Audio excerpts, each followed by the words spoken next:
Hi, I'm Britt, And my name is Alissa.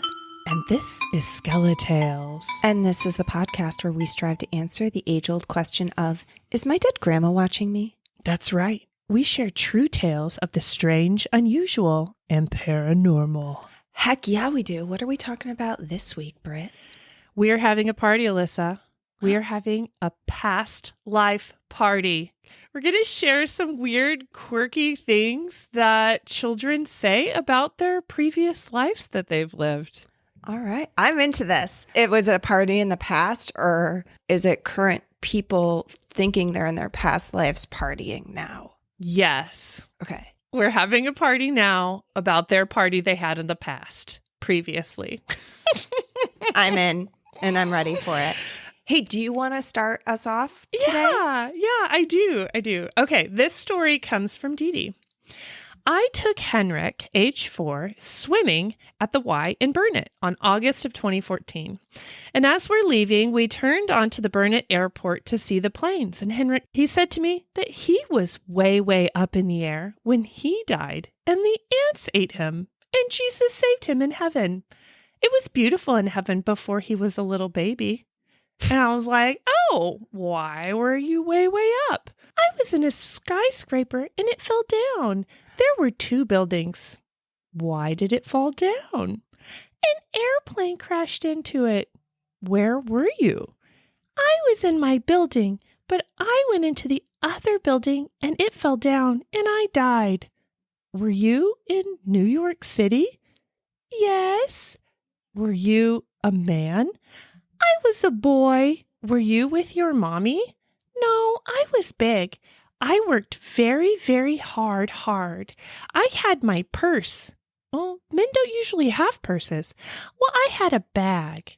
Did you have a computer in it? Yes, I worked very, very hard, Dee Dee. What was your name? Mossy. Did you have a wife? What's a wife? And then I explained. I wouldn't drink beers. What? With who? Emma and Eddie. How old were you? 56? You were nearly as old as me? Yes. I'm sorry that you died, Henrik. It's okay. Jesus saved me. So, getting ready for Sunday school the next morning, I was very curious and I couldn't get this off my mind. So I went to the computer and pulled up a picture of the Statue of Liberty. And I asked Henrik to come over to the computer and said, Henrik, what is this? The Statue of Liberty. Then I pulled up a picture of the Empire State Building and asked him, what is this? Skyscraper. Do you know its name? No. And then I pulled up a picture of the Twin Towers before 9/11. And I said, what is this? Skyscrapers? And then I pulled up a picture of the Twin Towers with the first building under attack. Right away, he pointed to the first building. That's my building, he said, all excited.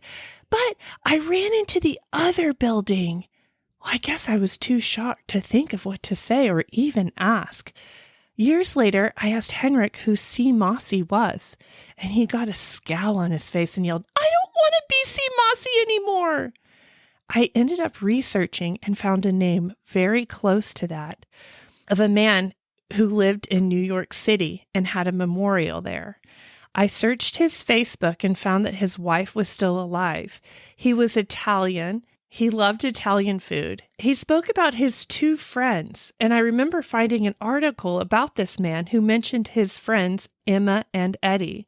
I believe that Henrik used to be E. Mossy in his previous life. There's stories that I think I may have even told one of kids who seem to have past lives experiences in the Twin Towers. Yeah. And then finding information to corroborate it, that's wild. I know, the friends and like his memorial in New York. It's really crazy. I like that the grandmother like took it upon herself to like research it too.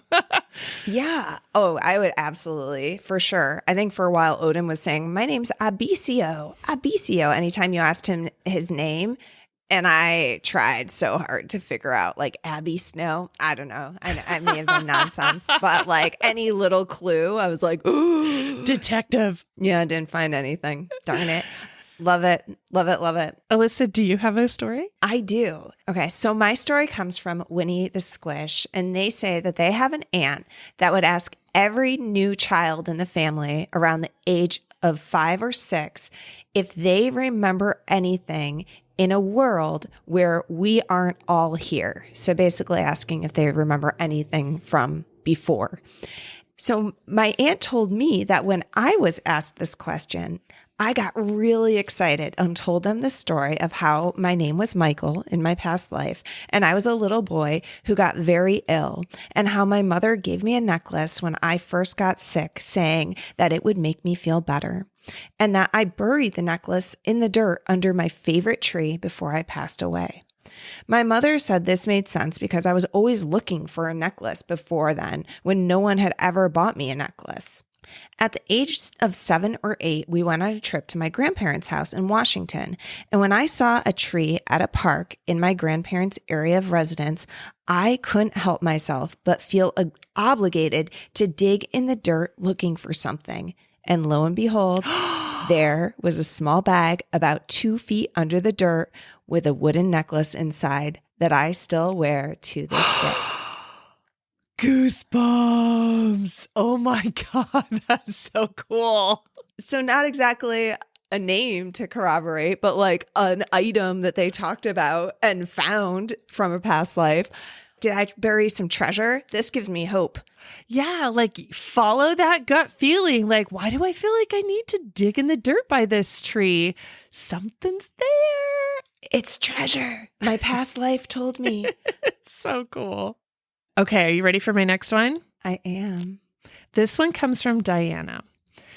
My firstborn child talked about being big as soon as she could form sentences. We all thought that she had a big imagination until we were driving in Dublin, Ohio, along the river in 1977. She about jumped out of her car seat and said, "Mommy, that's where I drowned when I was big." I told her that it was probably a dream, and she said, "No, Mommy," and told me the following story. She said that she and her husband and her best friend Thule went to a picnic with her little dog. She had a baby and her mom was watching it. She said after they ate, the men went to talk to a man who was fishing, and Thule went to the edge of the river, and she decided to take off her shoes and wade in a little bit. She was walking along the edge and suddenly went down into a deep area, and her skirts got wet and she got pulled down. She managed to get her head above water once and saw her friend holding her little dog and screaming. She said, "Then I got to come to you, Mommy." I asked her if she remembered her name, her husband's name, or even her baby's name, and she couldn't remember. At around age 5 or 6, the memories seemed to leave her, and we decided to not bring them up again. I found it so odd that she remembered this with such great detail that I can't help but believe it was all true. I wonder if to be reincarnated and remember it, do you have to die violently? Because all these kind of have a thread of, not violent, I guess the other kid died of like prematurely. Do you remember when we did our last episode about past lives?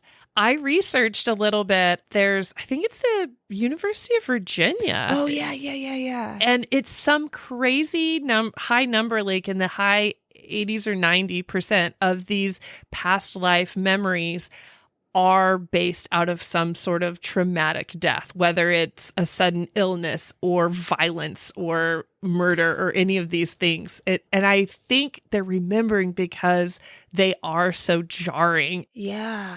And you remember the trauma. Yes. Not necessarily like a nice, quiet passing. That's not a memorable thing. They're remembering like a tragedy. It's still great. It's still creepy. I love it. But I hate it, but I love it. Okay, are we ready for my next one? I'm so ready. Okay, so this one comes from Darkest Gemini. And they say, according to my mother and some scattered memories I have of being bribed with cookie bars for baths, I was mortified of water, like just couldn't even look at it, screamed at the toilet when she tried to potty train me. I apparently saw the cover of a book at a dentist's office or something, and it had a picture of the Titanic on the front.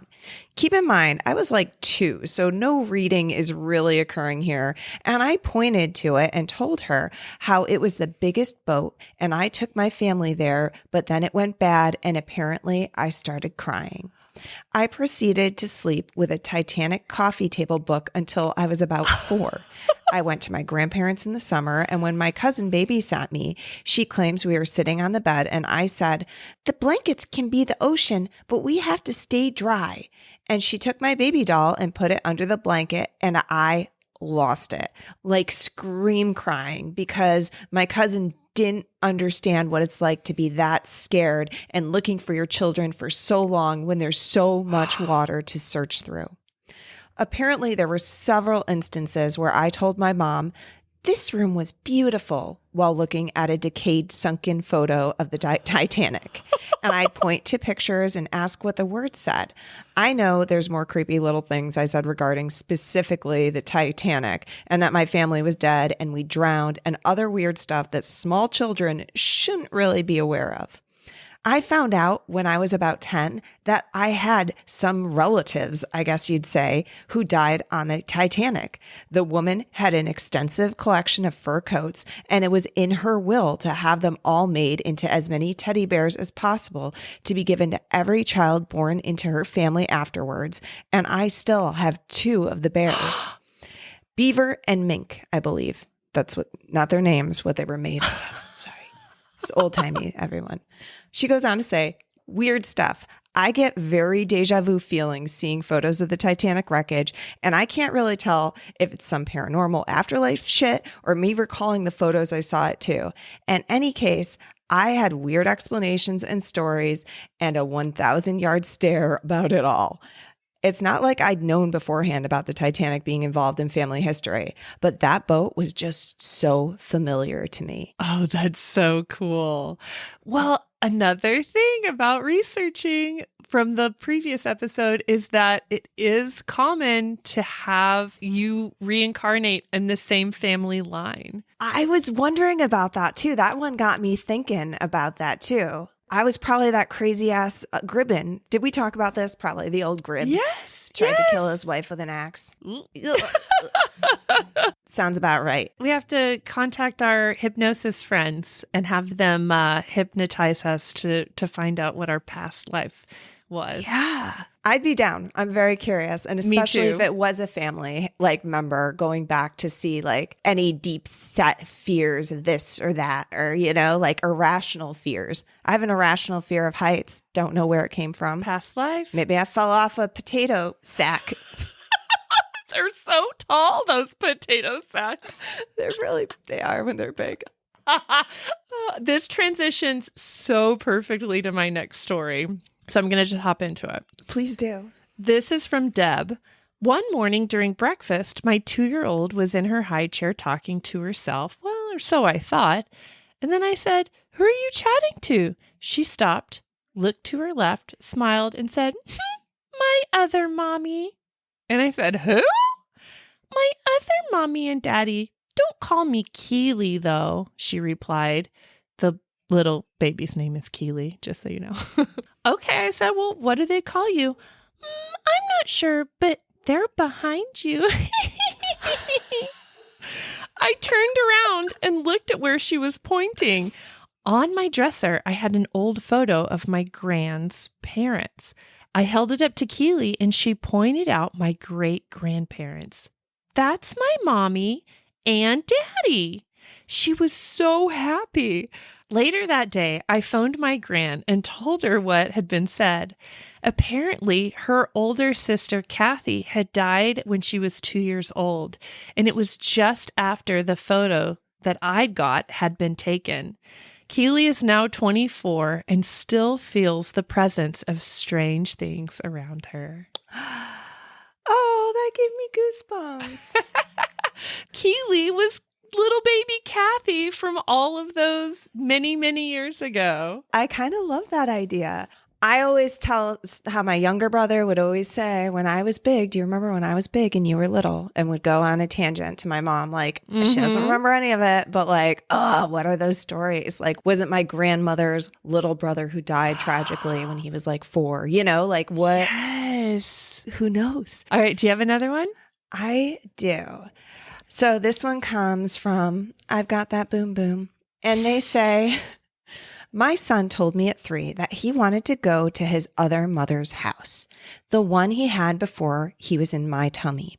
I thought he was making up stories and pretty much ignored it, but there was a real emotion behind this. He told me he never got big and had a brother. He preferred girls' clothes as soon as he could choose and told me he used to be a girl and had dark skin like his friend. I let him wear whatever he wanted. His preschool was very progressive, thankfully. We never identified him as trans or anything. We were very okay with him being trans, though, if he was. It's just he was so young, we just decided to let him be who he was without pushing anything onto him. He didn't ask us to use female pronouns or anything. Sometimes he would say things like, I'm really a girl. And I would ask him why he thought that. And he would say the same thing, because I was one before I was in your tummy. I just said, okay. We neither validated or discouraged. Just let him be him and had a wait and see approach. He would draw himself as a little black girl, bigger than he was at the time. His interest in toys were also more feminine coded, I suppose. Lots of cute things like stuffed animals, pink, glitter, dolls, etc. He stopped talking about it around 5. This is also the time he began to choose quote unquote boys clothing and fully identify with his gender. I want to stress that this happened on his own. We didn't want to influence his self-expression, but I truly think that our consciousness really does survive. Oh, that's fascinating. I just think this one jumped out to me because it's a little, I am going to assume, white boy who identifies as like an adolescent black female to the point that he is drawing himself in pictures as a little black girl, which I don't know. I just think that there's something to that is just so, I don't want to say bizarre, unusual, like with term, but like, I think it's precious. It's precious that he was so owned it. He owned it like so much that is who he was.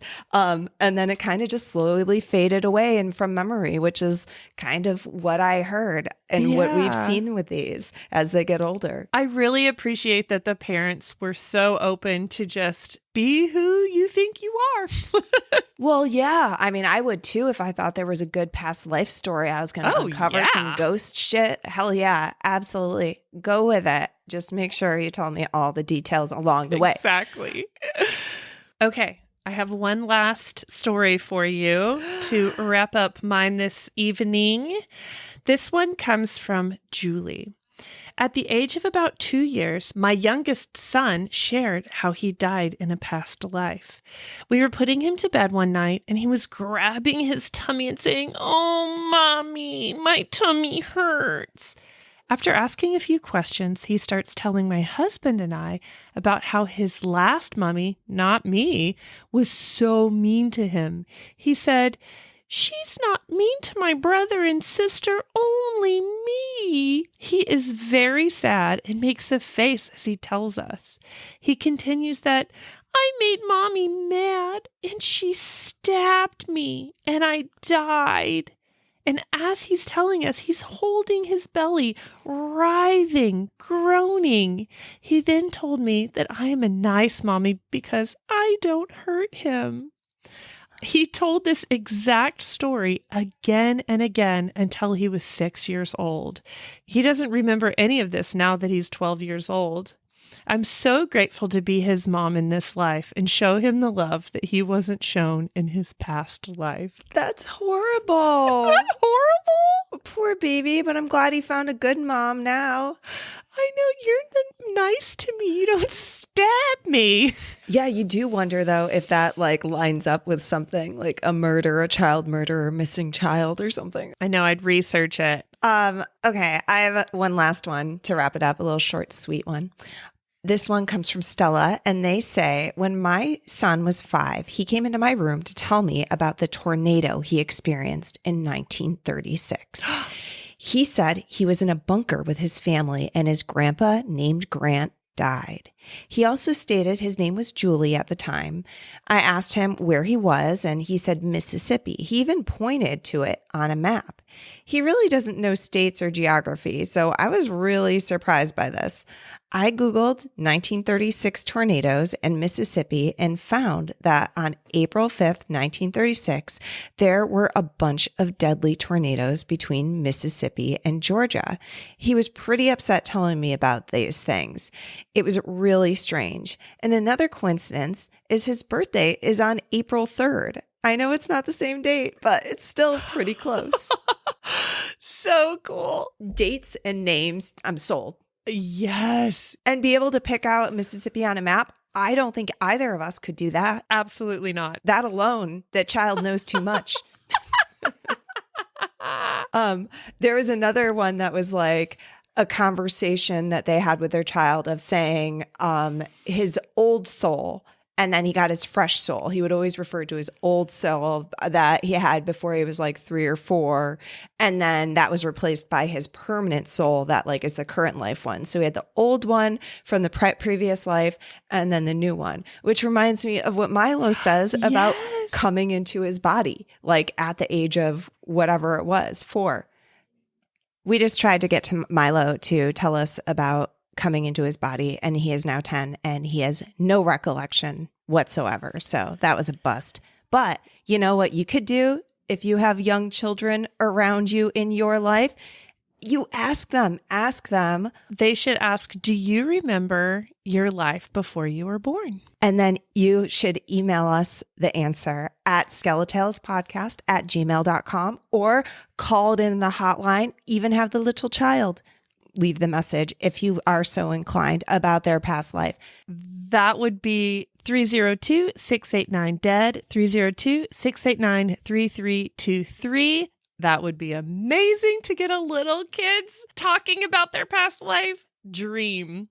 They're just crying. I miss my other mommy. I miss my other mommy. My other mommy stabbed me. No. But I want to hear it. You can also write in your stories to us through social media. We are on Instagram, Facebook, TikTok, YouTube. Go subscribe over on YouTube.